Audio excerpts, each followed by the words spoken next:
Heavenly Places, a devotional by Ellen G. White. Christ our Sacrifice and Surety, February 5th.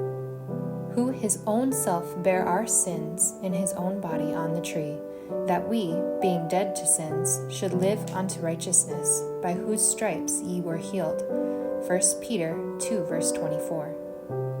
If for some crime that you had committed, you were incarcerated within prison walls, with the sentence of death passed upon you, and a friend should come to you and say, I will take your place, and you may go free.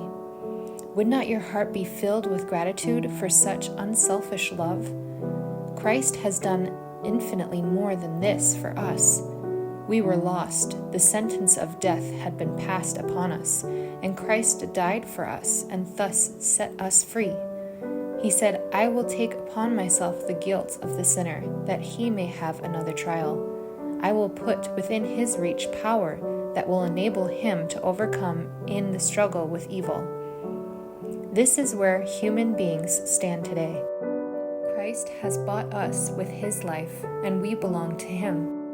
All our powers, physical, mental, and spiritual, belong to him, and to withhold from him that which is his own is robbery. Imagine, if possible, the nature and degree of Christ's sufferings.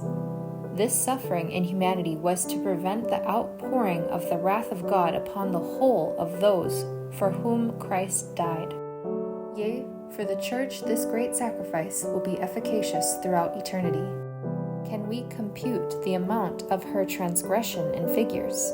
Impossible.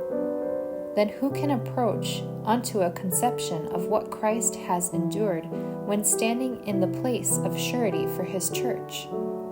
He was the only one who could bear the strokes in behalf of the sinner, and because of his innocence not be consumed.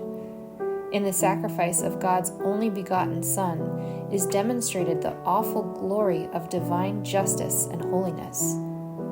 By pledging his own life, Christ has made himself responsible for every man and woman on the earth.